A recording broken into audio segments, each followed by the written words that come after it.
Welcome back to the Biggest Transformation Season 7, Newbies Against the Alumni. We are just finishing up with week 5. And so let's go ahead and hop on the scales and see how you guys did last week.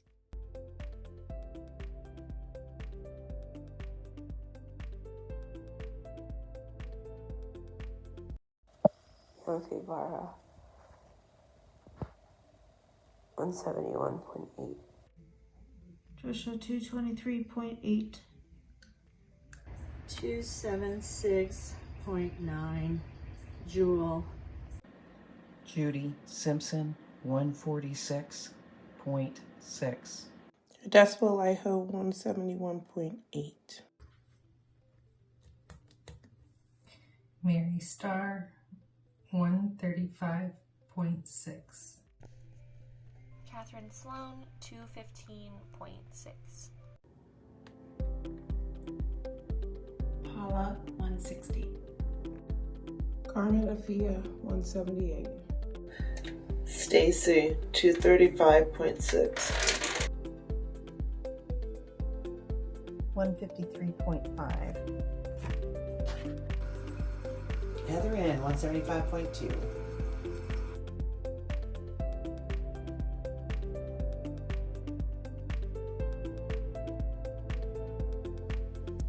All right, I have some standings here. So in 12th place, down 6.4 pounds, 2.78%, Trisha. In 11th place, down 8.2 pounds, 4.4%, Afia. In 10th place, down 7.6 pounds, 4.53%, Paula. In 9th place, down 9 pounds, 4.97%, Adesua. In 8th place, down 8.2 pounds, 5.07%, Jennifer. In 7th place, down 9.4 pounds, 5.09%, Heather N. In 6th place, down 9.3 pounds, 5.12%, Bianca.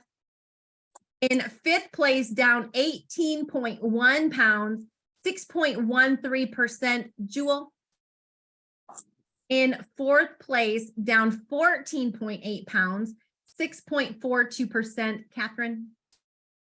In 3rd place, down 9.9 pounds, 6.8%, Mary Starr. The alumni has somebody in the top 3. Good job. Good job. In 2nd place, down 20 pounds, earning another cheater treat, 7.82%, Stacy. The biggest loser so far up through 5 weeks. And in 1st place, down 15 pounds, 9.28%, Judy. The Judester, the biggest percentage of her body loss. Crazy. The alumni, down 58.7 pounds, 4.67%. The newbies are down 77.2 pounds, 6.86%. So the newbies have extended their lead to 2.19%. 2.19%. So more than 30%, they've extended their lead. So awesome job. Way to go. Way to go. Awesome job. And so tonight, you know, so often our lives and where we are right now, it's what we think about ourselves is a culmination of other people's words that we have gobbled up, other people's opinions that we have taken on, other people's beliefs that we had made agreements with, labels that other people have put on us that we went, okay, yeah, I'll take that, right? Because, and so often what we think about ourselves, it's not, none of us popped out of our mother's womb going, I'm a rock star or I'm a loser. Like nobody did that, right? What you think about yourself is based on our experiences and in large part what other people have said. And so if you think about a piece of clothing that you like, odds are you like, because all of the clothing that you own, you bought it. which means at one point you liked it enough, all of it, to spend your money on it, right? But all of you right now, if we go to your closet, there's certain articles that you wear all the time, and then there's ones you don't. And I'm going to bet that the ones you go for all the time are the ones that you feel the best in. And most time we feel the best because people have told us that shirt looks great on you. You look amazing. Your butt looks awesome. Most of the time, our favorite clothing is the one we've gotten the most compliments in. And also the same is true. Have you ever purchased something that you liked and you wore it out and someone made a comment about the outfit or the shirt or the pants? Actually, it's the same thing. Like if we have something in our closet we don't like, we didn't start off not liking it. Most of the time we don't like it because, again, it's what somebody said. And we've got to get to the point, you will never outgrow the opinion you have of yourself. Ever. Ever, ever, ever, ever, ever, ever. And when you are somebody who thinks, as a man or as a woman thinks, so he, so she will be. And so what you think about yourself is so very important. How you talk to yourself, because your speech, your words are a result of how you think. They're a result of how we think. And how we think is shaped in large part about what other people think about us. And so most of us right now, we're running around with a bunch. I want you to think about a puppet. Think about a puppet, right? A puppet has strings, and how you move the strings determines what the puppet does. Most of you guys right now are bound with strings. And other people's words and thoughts and things they've said are controlling you every single day. Every single day. They control what we do, what we don't do, how we think, how we act, what we eat, what we say yes to, what we say no to. And so there's the other people. And then for all of us, there's this other voice. Because we've listened to people for so long, we start to repeat those same things. We start to pick up some of those same beliefs. And before long, we're now, for some of us, it's not the other people that are the biggest culprit. For some of us, we become the biggest culprit, the biggest villain in our own lives. That we can rip ourselves up worse than anybody else. We can tear ourselves down quicker. We don't need nobody else to tell us where we messed up because we've already told ourselves 10 times where we've messed up. And so coming into this week, you guys made a list and you brought that list with you tonight. And on that list is going to be things that other people have said, or things that you've perceived, or things that you have said when it comes to your health or your weight, things that didn't make you feel good, put downs, insults, whether it came from somebody else or it came from in here. And for most of us, for most of the population, we keep those things hidden. We keep them locked up. We don't talk about them. I had a client, and when we did this exercise, she traced all the way back, and she had this fear of, she would always tell herself, how could you let yourself get this way? You are just disgusting. Look at you. And when we did this exercise, she traced it all the way back to when she was a teenager, and a caretaker had her stand in front of the mirror and would say, you are disgusting. How could you let yourself get there? And here it was, more than 30 years later. She was a college professor, an amazing career with an amazing impact on students. But here she was replaying this woman's words from 30 years prior in her head. You're disgusting. Who would love you? Who would want you? How could you let yourself look like this? From 30 years prior. And we think by not talking about this stuff that it actually makes us free from it. because we don't talk about it. We just shove it under the rug. We just let it go in one ear and out the other. But it doesn't go in one ear and out the other. It comes in, just like a dog coming into the house. If a dog comes in the house and craps on the floor, is it in one door and out the other? No, it's still on the floor. And some of y'all have got a collection of rugs because every time someone craps on the floor, you get a rug and you cover it up. And then you're like, what? Why is it so stinky in here? It's because you got all this crap covered up in rugs and you wonder why you're struggling. You wonder why in one breath, you're like, yes, I can do this. And then no, you can't. Yes, I can do this. And then you self-sabotage. Yes, I can do this. And there you are eating and drinking stuff you shouldn't be. Yes, I can do this. But you have all these conflicting thoughts and actions. Your actions come from your freaking thoughts.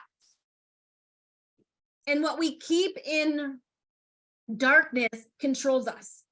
It controls us. And so we don't talk about this stuff. I mean, let's just be honest, where do we go to talk about it? Like, it's not like you're going to pull up to a Saturday night with your girlfriends and be like, yeah, I was thinking, what someone said to me in 7th grade? You know what that boy, like, there's not, like, I get it. It's not culturally, like, where do we go to talk about this stuff? And so tonight we're going to create a safe place right here for us to talk about it. Because after tonight, it's no longer going to control you. You are no longer going to be the puppet on the string with other people's words controlling you. This entire journey is about you taking back your life.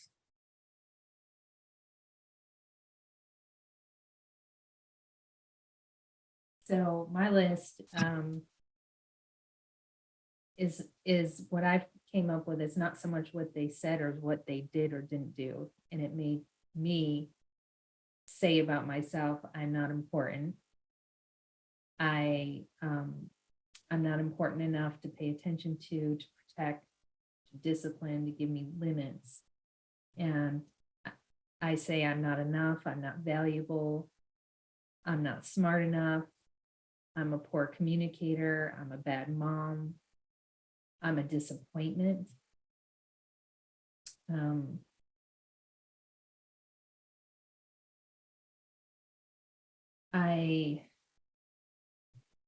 I dig down on that too, and I recognize that that has caused me to, like, I guess they call it fawn, like overcompensate, make everyone's needs above my own. And then I turn to food as my comfort. One of the things that's been bothering me on the other end of this, when I did lose all my weight, is you're whittling away to nothing. What do you got, bricks in your pants? And I never understood that. I had this one person say it, and sadly he's passed on. And he would always say it. And I was like, I guess maybe my pants were saggy or something, but I'm like, that doesn't make me feel good. I get this a lot, you got no butt, which in fact, I actually do have a very nice butt, but it just like this super, like all of this. And then like all this attention, a lot of times I'm saying to myself, and I appease, like, I'm not safe. I'm not safe. I need to protect myself. And I think that's caused me to eat, to have more cushion for padding. Actually, gaining weight, they didn't say anything. So I feel bad. Like if someone doesn't say anything, then I feel bad. Like, oh, I'm not skinny enough. I'm not good enough.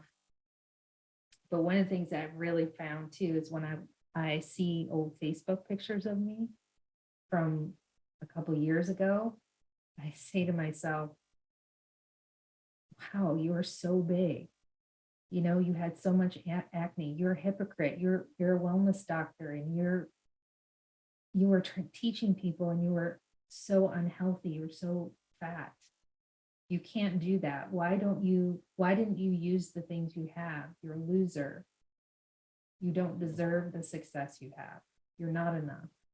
So there was only really one thing that appearance wise that has come to my mind multiple times. And I heard it from a couple of guys, I guess. And it was, you're not very pretty, but when you smile, you look better. And I don't know why I even hear that in my mind, but it was a long time ago, my early 20s, that that I had heard that, and it just kind of stuck with me, like, what does that even mean? So, but everything else at this point is more things that I have said to myself, some their fears that have been kind of tucked away that I hear come out now and then. And those are like, I'm out of control. I can't do this alone. What's wrong with me? I can't focus. I'm overwhelmed. I always fail. It's too much work, takes too much time. Other things are more important, feeling ashamed. And then there's one other thing outside of that that is, it's a fear of, like, what if I become attractive? And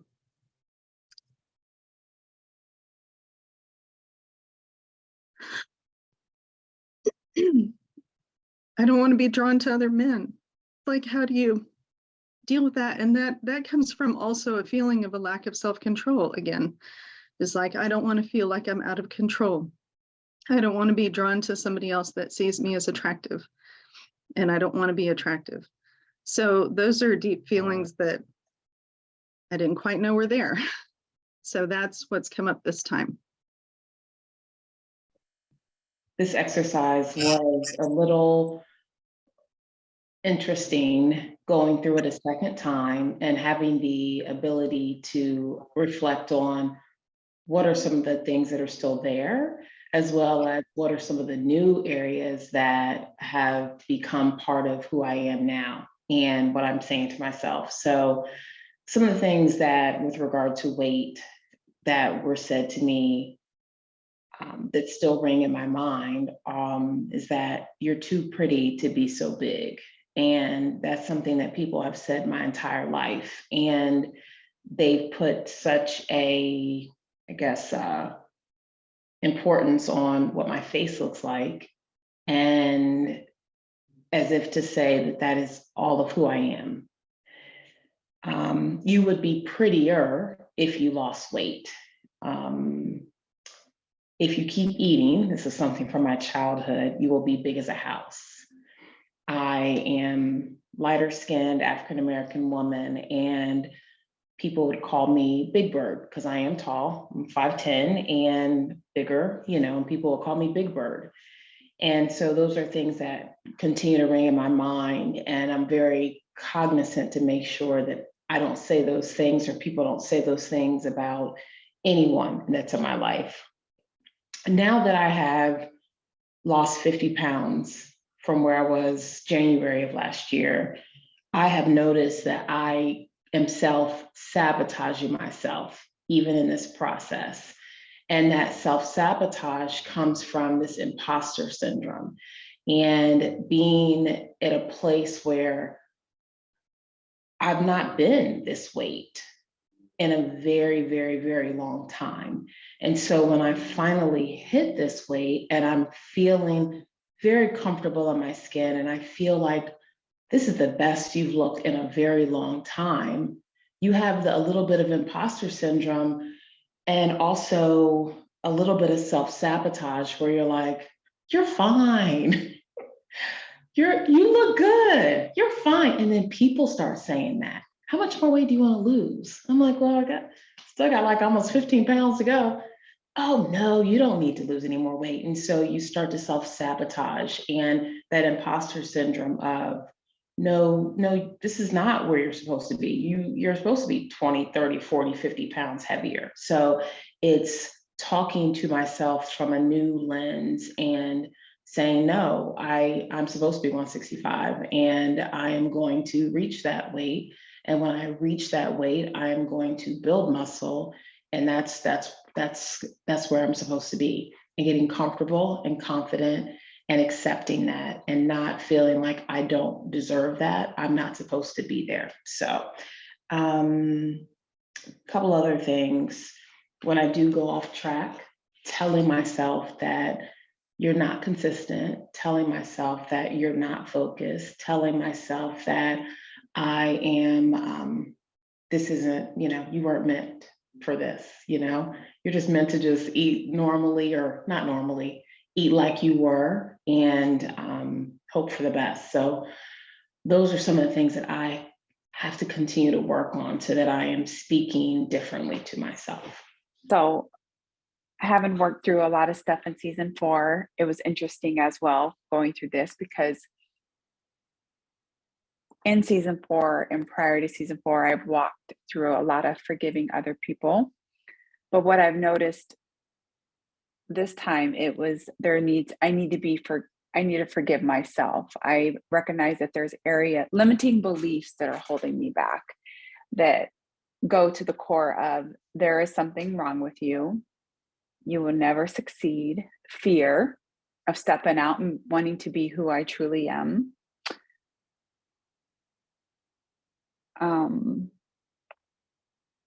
A constant trigger with the scale, self-sabotage, and also just things that I've been telling myself, like, because I was an emotional eater and struggled with like binge eating and secret eating. So you're not doing that anymore. So you're doing okay.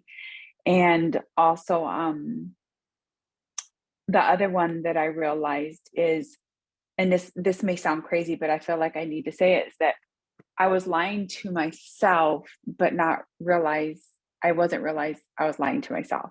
And so let me explain that, is that, okay, so why am I getting triggered by the scale? And why is it giving me this negative results, making me feel bad about self? It's because it goes back to there's something wrong with you. You'll never succeed. You're never going to get to your goal weight. You're never going to get to that body. And so, but I'm like, but I'm following this right. I'm doing this. But then that negative belief, those negative beliefs are actually making me not follow the program how I should. I know that sounds crazy, but it's a cycle of self-sabotage. And it all stems back to childhood. When you come from like past abuse, past neglect, you don't deserve to succeed. You don't deserve good things in life. You're never going to be like other people. So why are you even trying? So I believe that these are all lies that I've kind of come into agreement with, and they're holding me back. And they're there, and I believed them for so long that it's hard to even see where I'm self-sabotaging. Like, for instance, if I'm working out, maybe I'm not finishing the last 10 minutes hard. Or if I am weighing my 4 ounces or putting my food in the container, I'm putting it over a little bit more, or I'm putting that extra 4.6. But when you do this in all these little areas, it's going to add up. And then I'm going to point back, see, you can't do it. You can't get results. But the self-sabotaging thoughts are leading to those little self-sabotaging behaviors. Why even try to succeed in business and this and that? So I don't know if that makes sense or not. And then the last thing that I want to talk about is these beliefs with self and these behaviors. Then my boundaries aren't clear. And so I'm letting people step all over my boundaries.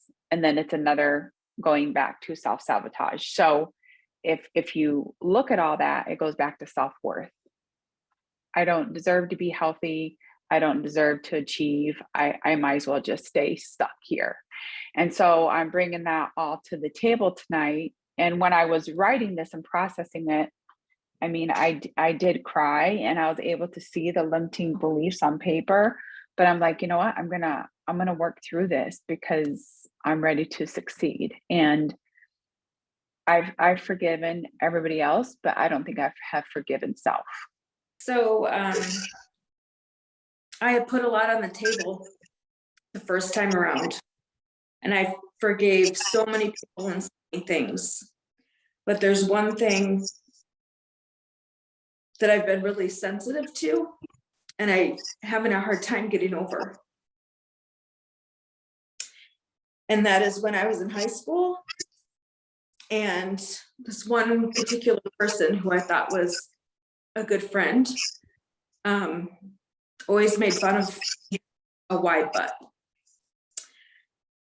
And I'm thinking one of the reasons why I have such a hard time getting over that is because it's partly true. It's just the way my family is built. And yeah.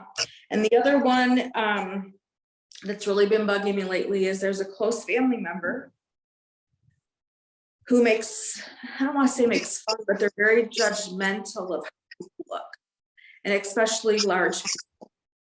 So it's always like, oh wow, look at them.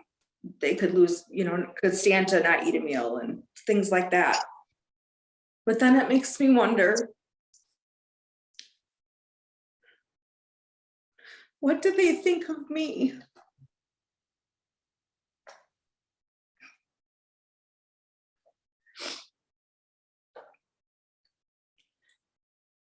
So all of those things, those two things that are really hanging on, they totally lead me to self-sabotage, doubt, and make it hard for me to believe that I can be that smaller person.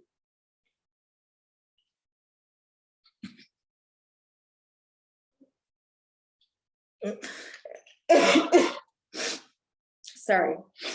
And the one hanging on the most is high school, because I was 106 pounds and people made fun of me then. So what gives me the drive to get back there if they're still going to be making fun of me because of that I have no control over, no matter what my size? So I'm really stuck on that. And I know that it's borrowing belief, getting to goal, so I can. This was like a really hard exercise for me last year, and I find myself feeling emotional now. I haven't even said it words because it was challenging before. And I'm gonna try not to like lose it like I did last year. I'm gonna try to keep it together, right? But the things that I conquered last year, like or earlier this year, last year, I definitely moved on from them. They're not haunting me anymore. So I'm excited to do this again because I feel free. And I really did, when I said this was a life-changing experience for me, it really was. Like within 3 weeks, I think Carmen can attest to this, I was a completely different person. Jennifer said something to me about like, where does this all come from? I think it all comes from this I should be sensation that I feel in myself. Like I don't feel like I'm where I need to be. Like, I don't feel like I am as successful as I should be, or, you know, I should be remarried by now. I should be in my own house by now. I should have better finances than I do right now. Like, I think it's just this consistent thing of like feeling like I should be someone else.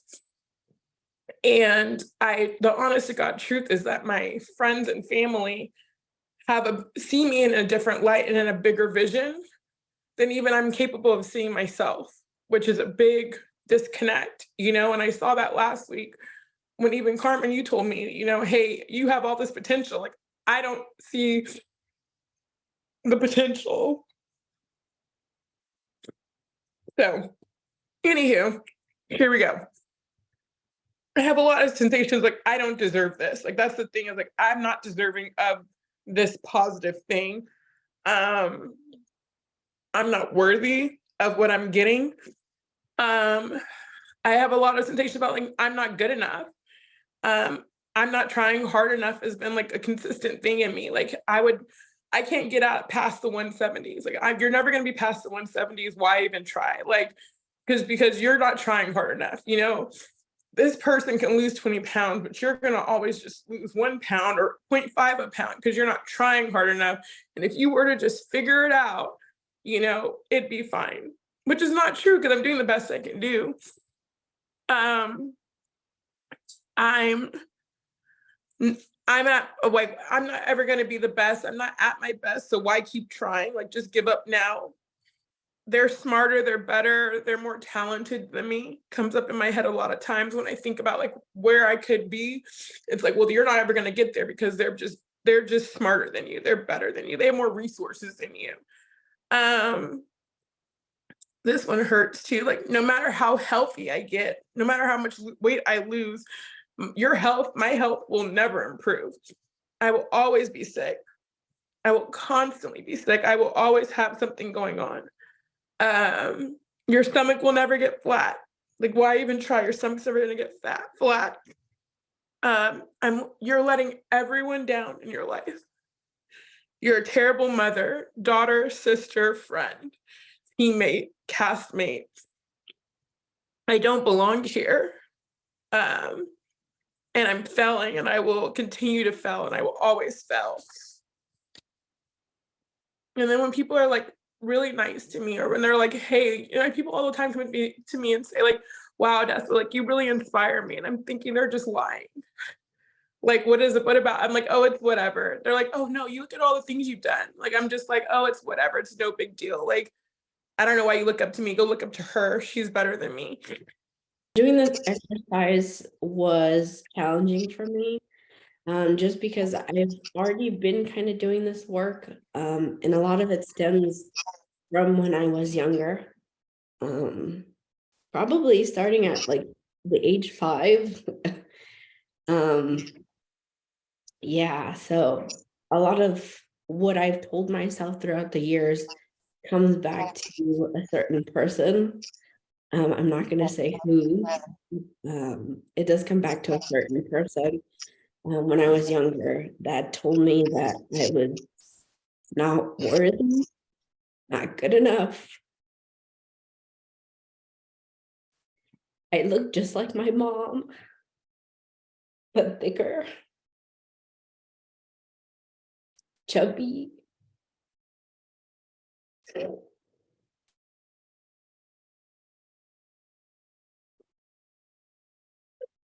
I didn't want to go.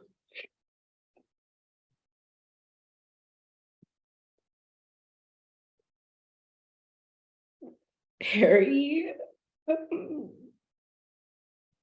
and throughout the years, like I've had the same people like tell me like, well, you'll never be loved because you look like that.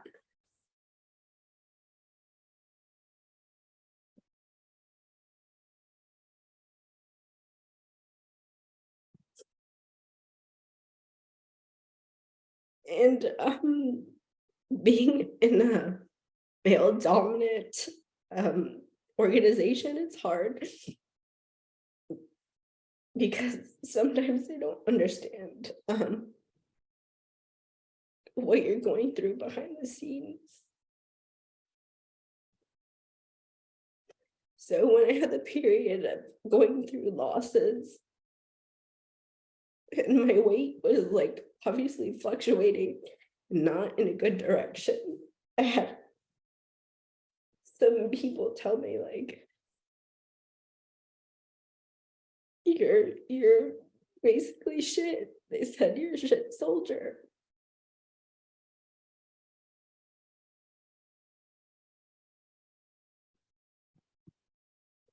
And it was very tough. It was a very tough time. It was very dark. I didn't know what to do. But even now, just looking back, just family members, finally when I came out, because I was a little chubbier when I was younger, and then I joined the military. And just now, like them saying like, oh, just remember that time when you were healthy. And it kind of makes me feel like not great, because like I'm still in the military and we're still trying to maintain a certain standard. And it's like I tell myself, like, you can't do it anymore. Like, you can't get back to where you were. And I've been telling myself that for quite a while. And I think living like you said, Carmen, kind of in a victim mentality. But this year I made it a priority to put myself first. Oh, I heard a lot that, you know, you know, who do you think you are? You're never going to amount to anything. I wish you were never born. That kind of stuff. I heard a lot of that. And when you hear that over and over and over, you're always kind of fighting the rest of your life to prove that, you know, you are somebody and that you can do things and that you can succeed. And that's probably the push that pushes me. We all are really similar in different ways, but it's very similar. So I guess my biggest thing would be comparison. I feel like I've been compared when I was younger to when I was older, and I compare myself with other people a lot.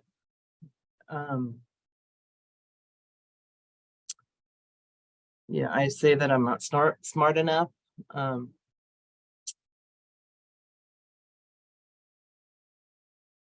Yeah, I just felt like I've been compared even when I was younger with my cousins, different people. You know, you won't ever become that. You're just not smart enough. You'll never be that small.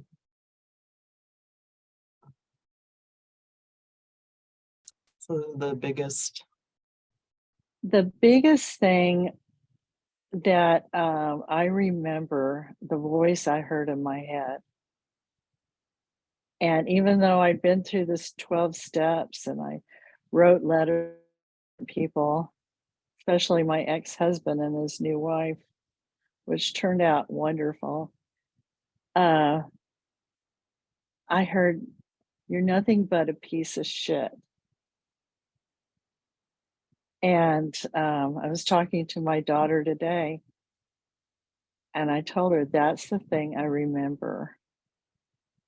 And basically all the negative things in our life turn out to fall in that category, putting us down.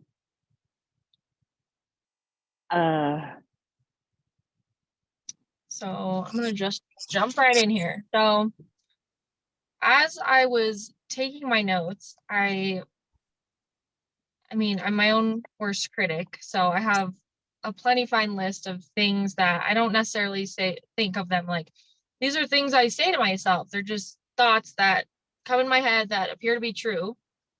But there was a couple from other people that were that, you know, I can remember, and I still feel them when I think of them. Which the first one, I didn't even think about writing this one down until I'm like, oh, this really definitely counts. So about a week ago now, I am leaving to go grocery shopping. It crossed my mind for maybe a split second that these people were trying to park in this parking spot. I had my blinker on, they didn't. I parked. Anyways, I'm getting out, and I will just add that this was a week ago. I was already feeling a little skinny, well, a little healthier. I had my hair in a braid. I was in a cute outfit, and I'm walking to go in the store, and that car pulls up, and it's a woman. There was other people in the car, and she goes, "Fat bitch," but she yells it out the window. And when I came home, I was telling my husband, I told him, I'm like, I know I shouldn't let that affect me. But I felt my face turn beet red. I felt my eyes stinging, like tearing up. And I was telling him, I'm like, man, if she would have called me an ugly bee, a broke bee, a stupid bee, but she called me a fat bee, and it's like a big soft spot for me. You know, I'm like, no pun intended. It got me where it hurt. And so as I'm making my list, I'm like, oh yeah, that's one. And I just knew, like, if that would have been my daughter's, you don't know her, don't let that affect you, but it totally did. Another one that came up that I remember, this was a while back now, but a group of women that I was close with at the time, I remember I was kind of subliminally maybe fishing for compliments, and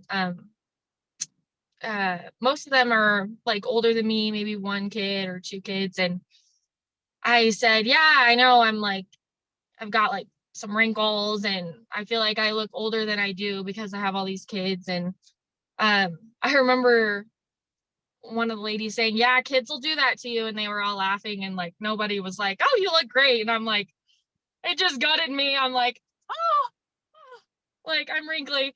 So that was one. And I do have my extended family they're all thinner. Like I'm not even talking thinner, like semi, they're really healthy, fit, thinner. And when I lost the 80 pounds the first time, I had only had 2 kids. I lost the 80 pounds and they would always tell me how great I looked. And so gaining the weight back and stuff, it just really sucks. Just having a skinnier family. And then, you know, just you lost the weight, and how could you allow yourself to gain it back? You're just a loser, and you have no self-control, and you know.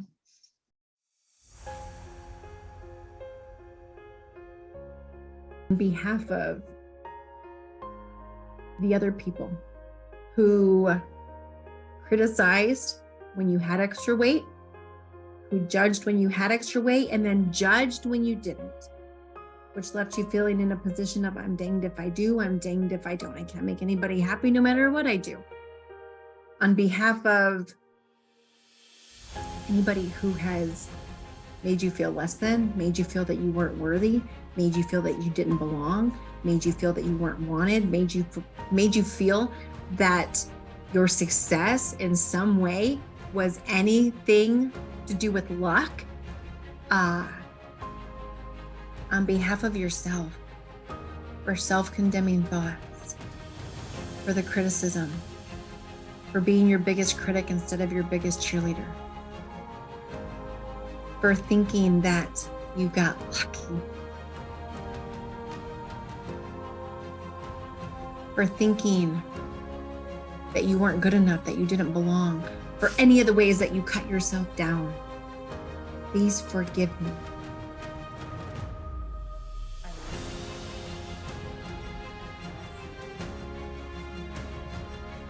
I forgive you. I release you. I bless you. You owe me nothing. I forgive you. I forgive you.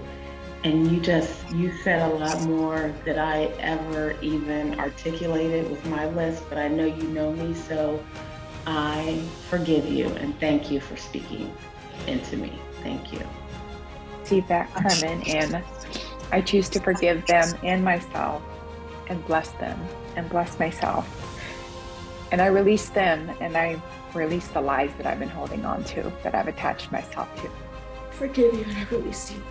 You no longer have a hold of me. I forgive you, I release you, I bless you, and I owe you nothing. I forgive you. I forgive him. I forgive. And thank you. I do forgive you, and I thank you for saying that. I absolutely forgive you. And I've been waiting this whole time for my turn so I could just forgive you. So yes, absolutely.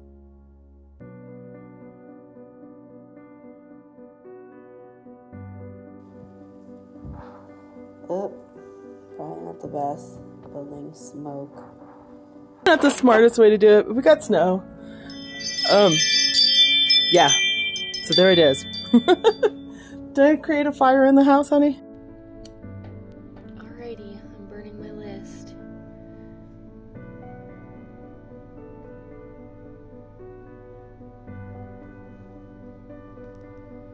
Let's see if it'll catch.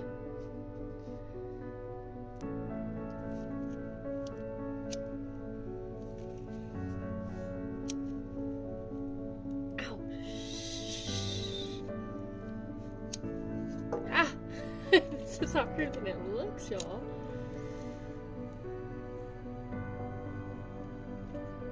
Old habits die hard, no?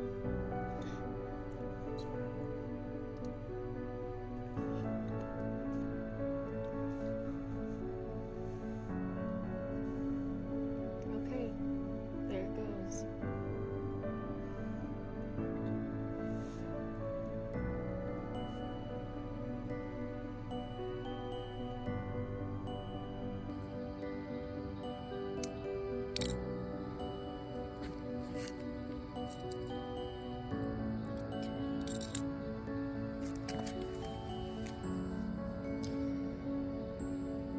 I forgive you, I release you, and I bless you. I no longer hold agreement with you.